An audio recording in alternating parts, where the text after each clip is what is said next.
BBA, BCA, BCom computer కోర్సులో 100% placement లభించే ఏకైక డిగ్రీ కాలేజ్ కూకట్పల్లిలోని i3 degree college 8367215215. Welcome to channel. ఈ రోజు మనతో పాటుగా రమగారు ఉన్నారు. నమస్తే రమగారు. నమస్తే జయ. రమగారు వివేకానందులు, ఆయన్ని చాలా మంది స్ఫూర్తి ప్రదాతగా ఫాలోవర్స్ కూడా ఉంటారండి. ఆయన మాటలు కానీ లేకుంటే ఆయన విధానాన్ని కానీ చాలా మంది అవలంబిస్తూ ఉంటారు. వాటికి సంబంధించి ఏదైనా ఒక అంశం ఒకసారి మనం మాట్లాడుకుందామండి. వివేకానందులు స్ఫూర్తి ప్రదాత, ప్రేరణార్థకమైన ఎన్నో స్పీచెస్ చేశారు ఆయన. ఎన్నో ఉత్తిష్ట జాగ్రత్త అంటే నిద్రలే, లే, మెలకువగా ఉండు, ప్రపంచం ఏమిటో తెలుసుకోమన్నారు. ఎంత అత్యద్భుతమైన స్పీచెస్. వివేకానందుల వాక్యాలు విని తీరాలి. ఎప్పుడో ఇంటర్మీడియట్ క్లాసులకి నేను చెప్పే రోజుల్లో, అంటే ఇది 90sలో నాకు గుర్తుండి, 94-95 డేస్లో అని అనుకుంటున్నా. సంస్కృతంలోనే, ఇప్పుడు సంస్కృతం సబ్జెక్ట్ కదా నాది, ఒక లెసన్ ఉండేది. కథ చాలా బాగుండేది. అంటే కథని సంస్కృత శ్లోకాలు రాయబడి ఉందన్నమాట. రైటర్ ఎవరు రాశారు అవి అంతా నాకు గుర్తులేదు. చేసేటప్పుడు ఆ లెసన్ చెప్తుండేదాన్ని నేను. అది ఎప్పుడు జ్ఞాపకం వస్తుంది చేయ నాకు.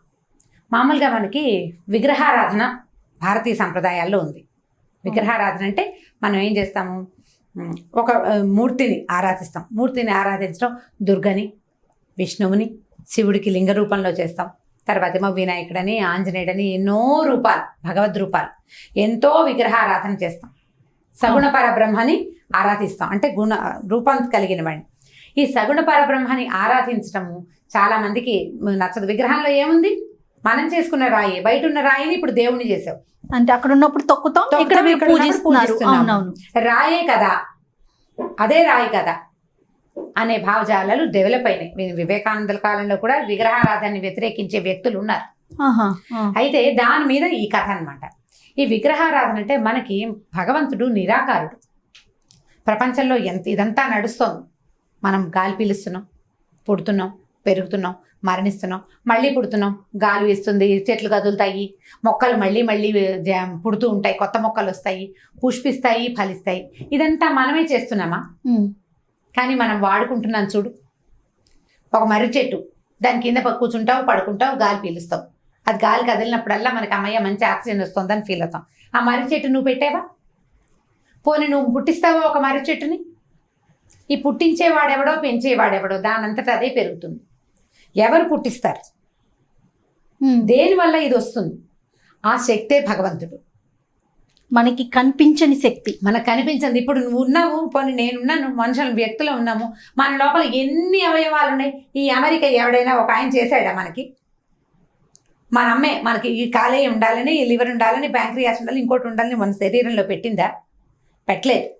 దానంతటా అవన్నీ డెవలప్ అయినాయి. ఈ శరీరవయవాలు ఇలా ఉండాలని, వీటి ధర్మాలు ఇలా ఉండాలని నిర్ధారించింది ఎవరు? భగవంతుడు, పరబ్రహ్మ, ఒక నిర్గుణమైన తత్వం.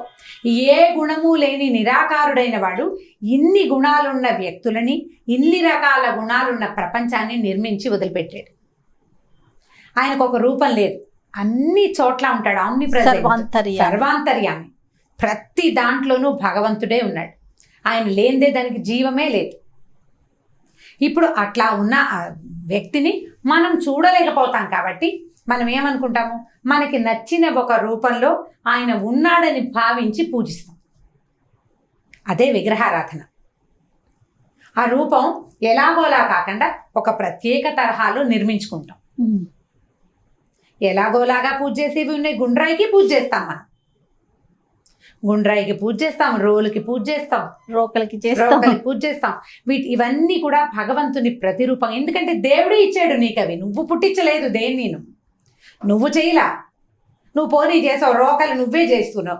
రోకలికి రాయి, అది కూడా నువ్వే చేసావా? కాదే, రాయి భగవంతుడు ఇచ్చాడు, ప్రకృతిలో వచ్చింది. అది ప్రకృతి అంటేనే భగవంతుడు, అంతే, ఆయన సృష్టించిందే ఇదంతా. ఈ రూపాన్ని మనం తయారు చేసుకుంటాం. తయారు చేసుకున్న తర్వాత మనం పూజకి మన బుద్ధి నిలిచాక రూపాన్ని దాటి భగవంతుడిని చూసే ప్రక్రియకి మెల్లిగా వెళ్తాం. ఈ ప్రయాణంలో భాగంగా మన దృష్టి నిలవడానికి, భగవంతుని వైపుకి మన నడక సాగటానికి, మన బుద్ధి నిలిచేందుకు మనం ఏర్పరచుకునే రూపాలే విగ్రహాలు. దాని మీదే కథ. వివేకానందులు ఏం చేసేవారంటే ఆయన భారతదేశం అంతా యాత్ర చేశారు ఎన్నిసార్లు. ఆయన పాదయాత్రలో భాగంగా ఏం చేసేవారట, అన్ని రాజ్యాలని చూసుకుంటూ వెళ్ళేవాడు. ఒక చోట ఆగి అక్కడ స్పీచెస్ ఇచ్చేవారు. ఈయన తిరిగే కాలం నాటికి కొంత రాజులు తగ్గిన జమీందారులు, కొన్ని పరగణాలకి ప్రభువులు, ఠాణేదారులు అలాంటి ప్రక్రియ ఉంది అప్పటికి ఉన్నది. అయితే ఈయన వెళ్ళినప్పుడు ఒక సంస్థానం ఉందట. సంస్థానాలు ఉన్నాయి కదా మనకి ఇప్పుడు కూడా కనపడుతున్న సంస్థానాలు. ఈ పేరు గుర్తుపచ్చిపోయిన వనపర్తి, అలాంటిది ఏదో ఒక పేరు, వనపర్తి అయితే కాదనుకుంటా. ఒక సంస్థానాధీశుడి దగ్గరికి వెళ్ళారు. ఆ సంస్థానంలో ఏమైంది, ఒక చోట ఆయన స్టే చేశారు. ఆయన శిష్యులు ఫాలోవర్స్ కొంతమంది ఉన్నారు. ఆయన స్పీచెస్ అవి చాలా నడిచినాయి ఆ ఊళ్ళో. అయితే ఈయన రాజుగారి దగ్గరికి, అక్కడున్న సంస్థానాధీశుడిని కూడా కలవాలి కదా, ఆ ఊళ్ళో ఉన్న కొంచెం పెద్ద అధికారులు మీరు రాజుగారిని కలుద్దురు కానీ అని చెప్పారు. అయితే ఆ సంస్థానాధీశుడు ఎవరైతే ఉన్నారో ఆయన విగ్రహారాధనకి వ్యతిరేకి. చాలా దేవాలయాల్లో పూజలు నిలిపేశాడు ఆయన. అవన్నీ అనవసరం అంటాడు, అవన్నీ అనవసరం, చేయకూడదు అంటాడు. సరే, ఈయన వివేకానందులు అతన్ని చూడబోయారు. ఏదో కొంతసేపు మాట్లాడుకున్నారు. నువ్వేమిటి ఇలా ఉన్నా? ఆయన ఎలా ఉండేవారు వివేకానందులు, మంచి పెద్ద పర్సనాలిటీ, హెఫ్టీగా కనపడేవారు. మల్లయోధుడిలాగా ఉన్నావు, నువ్వేంటి వేదాంతం చెప్పేది? వేదాంతం చెప్పేవాడు కుంగి కృషించిపోయి ఉంగి బలహీనంగా ఉండాలి. వేదాంతం అంటే ఇక శరీరం ఏం ఉండకూడదు కదా, ఆహారం తినకూడదు, గాలి పీల్చకూడదు, ఎలాగోలాగా బతకాలి. వేదాంతం చెప్పేవాడు అలా ఉండాలని రాజుగారి ఉద్దేశం. నువ్వు మల్లయోధుడిలాగా కనపడుతున్నావు, నువ్వు వేదాంతం చెప్తే ఎట్లా? ఆయన మంచి చాలా పెద్ద పర్సనాలిటీ. వివేకానందుల పిక్చర్ని కనుక చూస్తే మనకి ఏమనిపిస్తుంది, ఆయన ఒక యోధుడు, మనం బుద్ధిని మార్చడానికి వచ్చిన యోధుడిలాగా కనపడతాడు. మనం జనరల్ గా హాఫ్ పార్టీ చూస్తాం, ఇలా పెట్టుకున్న పార్ట్ అక్కడే మనకి ఆజానుబాహుడు లాగా అనిపిస్తా ఉంటారు. పెద్ద పర్సనాలిటీ, చాలా బలమైన మనిషి ఆయన. అయితే ఈయన ఏమన్నాడంటే, నా శరీరంలోకి ఎందుకు వెళ్తావు? ఇది నా శరీర ధర్మం, నా తల్లిదండ్రుల నుంచి వచ్చింది. నేను చెప్పే భావాలు నీకు తెలియాల్సింది. వేదాంతం అంటే ఆహారం మానేసి శుష్కించటం కాదు, బుద్ధికి ప్రచోదనం కలిగించటం, జాతిని ముందుకు తీసుకెళ్ళటం వేదాంతం. వేదాంతం అంటే అన్నం మానేసి ఆ అడవుల్లో తిరగాలని కాదు. అంటే ఈయన కోపం వచ్చేసింది రాజుకి. అంటే తను అనుకున్న భావానికి ఎగనిస్ట్గా పోతున్నారు కదా. మరి నువ్వు విగ్రహారాధన సపోర్ట్ చేస్తావు, మీకు హిందువులందరికీ మీకు పిచ్చి. ఆ రాతిలో ఏముంటుంది? రాతిలో ఏమీ ఉండదు, రాతిలో ఉండదు, చెక్కలో ఉండదు. బంగారు విగ్రహం నా శిల్పే చెక్కాడు, నా శిల్పి చెక్కిన విగ్రహం, దాంట్లోకి భగవంతుడు ఎలా ఉంటాడు? నేను అందుకనే దేవాలయాల్లో పూజలన్నీ నిలిపించేశాను. నేను దాన్ని నమ్మను. విగ్రహాల్లో ఉండడు దేవుడు, దేవుడికి రూపం లేదు. మీరు ఒక రూపంలో ఫిక్స్ చేసి దానికోసమే పూజలు చేసి దానికోసమే తాపత్రయపడి దానికి ఇంతంత గుళ్ళు కట్టి ఇన్ని ప్రసాదాలు చేసి ఇలా చేస్తారు. మీ భ్రమ అదంతా, విగ్రహారాధన ఒట్టి భ్రమ అని చెప్పాడు. సరే, ఈయనకి చెప్పడం వేస్ట్ ఇంకా.